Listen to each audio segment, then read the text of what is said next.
प्यारे श्रोता जनों, वाहेगुरु जी का खालसा, वाहेगुरु जी की फतेह। अति महत्वपूर्ण सवालों के जवाब भाग 81। आओ सुनते हाँ। सवाल। हे प्राणनाथ गोबिंदै, किरपा निधान जगद गुरो।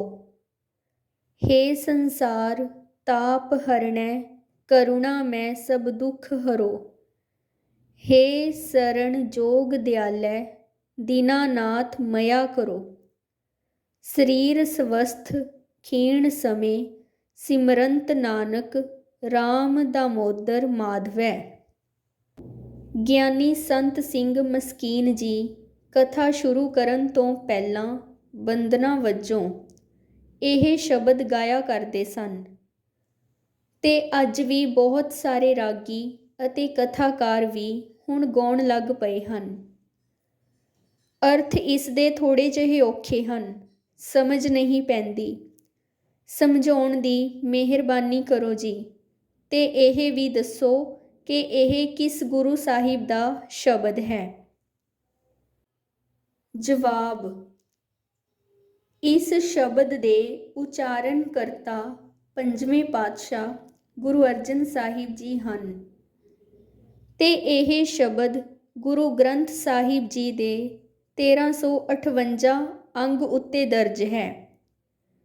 ਤੁਸੀਂ ਠੀਕ ਲਿਖਿਆ ਹੈ, ਅਰਥ ਥੋੜ੍ਹੇ ਔਖੇ ਹਨ। ਸੁਣਨ ਵਿੱਚ ਸ਼ਬਦ ਸਾਨੂੰ ਬਹੁਤ ਪਿਆਰਾ ਲੱਗਦਾ ਹੈ, ਪਰ ਸਮਝ ਵਿੱਚ ਘੱਟ ਪੱਲੇ ਪੈਂਦਾ ਹੈ। ਆਓ ਵਿਚਾਰ ਕਰਦੇ ਹਾਂ। ਪਹਿਲਾਂ ਪਦ ਅਰਥ ਲੈਂਦੇ ਹਾਂ। ਪ੍ਰਾਣਨਾਥ ਭਾਵ ਪ੍ਰਾਣਾਂ ਦਾ ਮਾਲਕ, ਸਾਡੀ ਜ਼ਿੰਦਗੀ ਦਾ ਮਾਲਕ ਈਸ਼ਵਰ ਹੀ ਹੈ, ਜਿਸ ਨੇ ਸਾਨੂੰ ਪੈਦਾ ਕੀਤਾ ਹੈ। ਕਿਰਪਾ ਨਿਧਾਨ ਭਾਵ ਕਿਰਪਾ ਦਾ ਖਜ਼ਾਨਾ।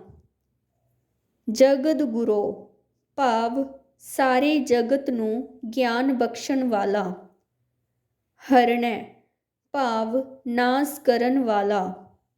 ਕਰੁਣਾ ਭਾਵ ਸੰਪੂਰਨ ਤਰਸ ਕਰਨ ਵਾਲਾ।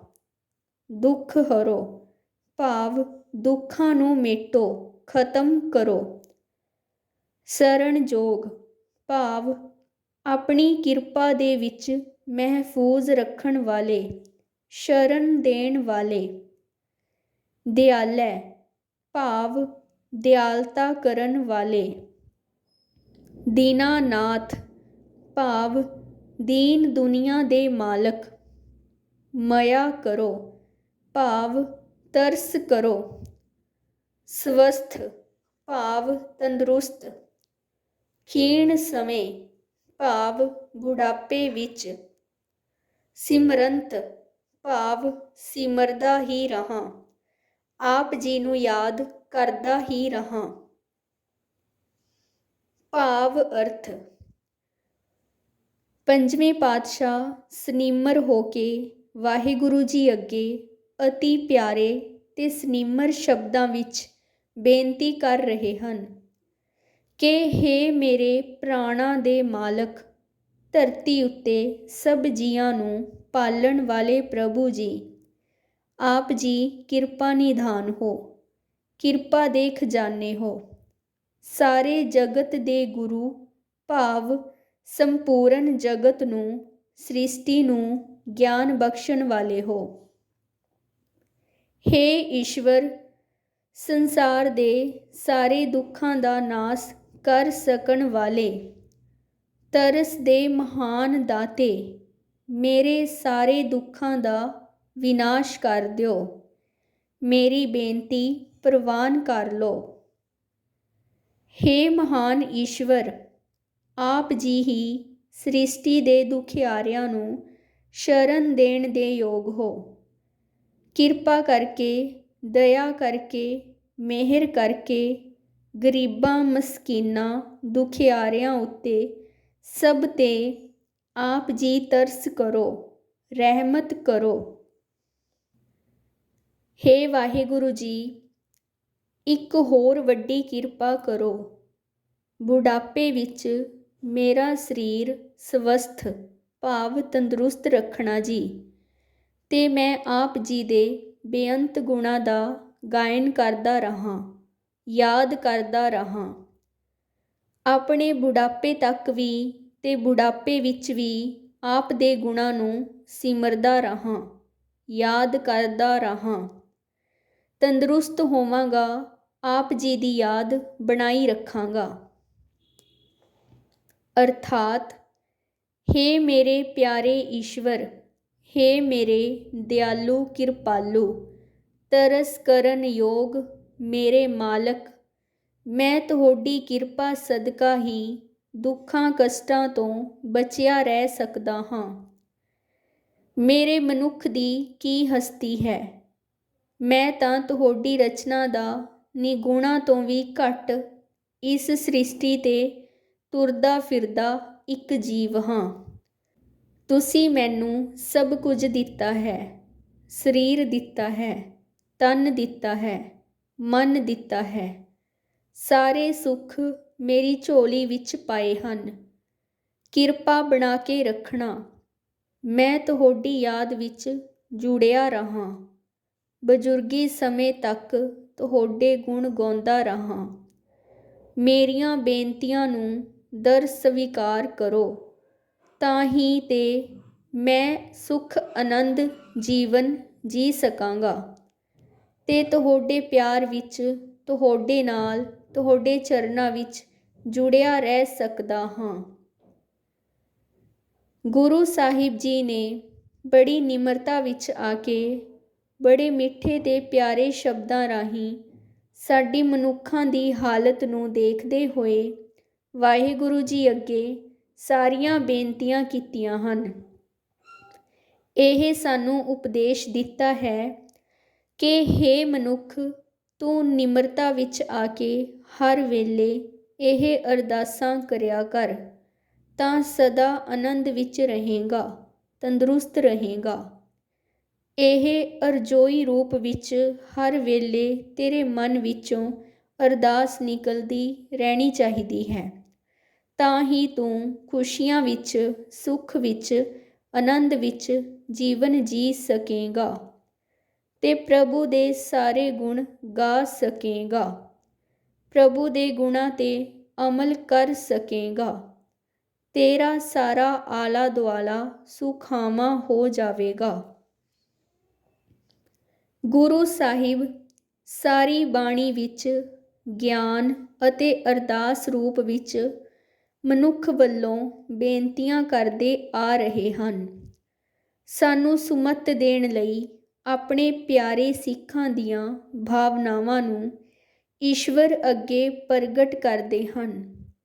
ਗੁਰੂ ਸਾਹਿਬ ਆਪ ਖੁਦ ਪਰਮੇਸ਼ਵਰ ਰੂਪ, ਸਰਗੁਣ ਰੂਪ ਵਿੱਚ ਵਿਚਰ ਰਹੇ ਸਨ। ਉਹਨਾਂ ਨੂੰ ਤਾਂ ਕੋਈ ਬੇਨਤੀ ਦੀ ਲੋੜ ਨਹੀਂ ਸੀ। ਸਾਨੂੰ ਭੁੱਲਣਹਾਰ ਲੋਕਾਂ ਨੂੰ ਸਿੱਧੇ ਰਸਤੇ ਪਾਉਣ ਲਈ, ਸੁਮਤ ਬਖਸ਼ਣ ਲਈ ਹੀ ਸਾਰੀਆਂ ਅਰਦਾਸਾਂ, ਬੇਨਤੀਆਂ ਈਸ਼ਵਰ ਨੂੰ ਕਰਦੇ ਹਨ। ਆਓ ਸਿੱਖੋ, ਗੁਰੂ ਸਾਹਿਬਾਨ ਨੂੰ ਧੰਨ ਧੰਨ ਕਹੀਏ, ਪਰ ਉਪਕਾਰੀ ਆਖੀਏ। ਸਾਡੇ ਪਾਪੀ ਜੀਵਾਂ ਦਾ ਉਧਾਰ ਕਰਨ ਲਈ ਗੁਰੂ ਸਾਹਿਬਾਨ ਨੇ ਬਾਣੀ ਰਚੀ, ਤਾਂ ਕਿ ਅਸੀਂ ਗੁਰੂ ਦੀ ਮੱਤ ਲੈ ਸਕੀਏ ਤੇ ਅੱਛੇ ਇਨਸਾਨ ਬਣ ਸਕੀਏ।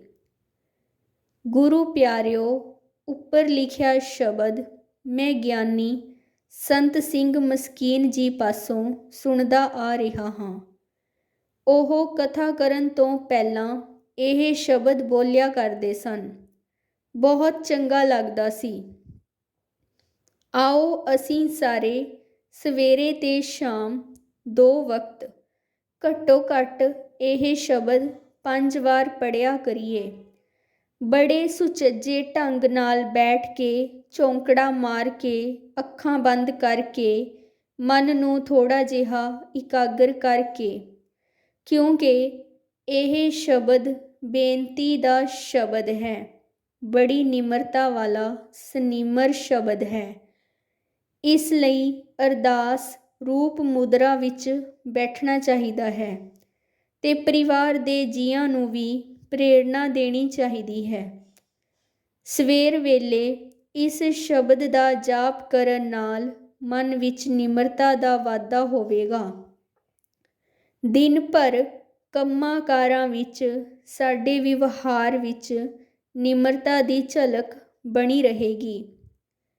ਸੌਣ ਸਮੇਂ ਇੱਕ ਤਰ੍ਹਾਂ ਨਾਲ ਸ਼ੁਕਰਾਨੇ ਵਜੋਂ ਅਸੀਂ ਇਸ ਸ਼ਬਦ ਦਾ ਜਾਪ ਕਰਾਂਗੇ ਤਾਂ ਫਿਰ ਰਾਤ ਬੇਫਿਕਰੀ ਦੀ ਈਸ਼ਵਰ ਦੀ ਗੋਦ ਵਿੱਚ ਸਿਰ ਰੱਖਦੇ ਸਾਰ ਨੀਂਦ ਆ ਜਾਵੇਗੀ।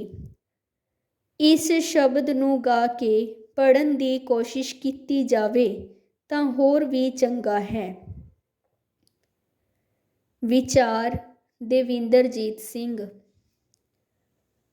ਪਿਆਰੇ ਸਰੋਤਾ ਜਨੋ, ਨਿਰੋਲ ਸੱਚ ਦਾ ਗਿਆਨ ਟੀਵੀ ਚੈਨਲ ਜੋ ਸੱਚ ਦੇ ਪ੍ਰਚਾਰ ਲਈ ਹੈ, ਇਸ ਨੂੰ ਰੋਜ਼ਾਨਾ ਸੁਣੋ ਜੀ ਤੇ ਆਪਣੇ ਮਿੱਤਰਾਂ ਤੇ ਰਿਸ਼ਤੇਦਾਰਾਂ ਵਿੱਚ ਇਸ ਚੈਨਲ ਨੂੰ ਸ਼ੇਅਰ ਕਰੋ ਜੀ ਤੇ ਸਬਸਕ੍ਰਾਈਬ ਵੀ ਕਰਵਾਓ ਜੀ।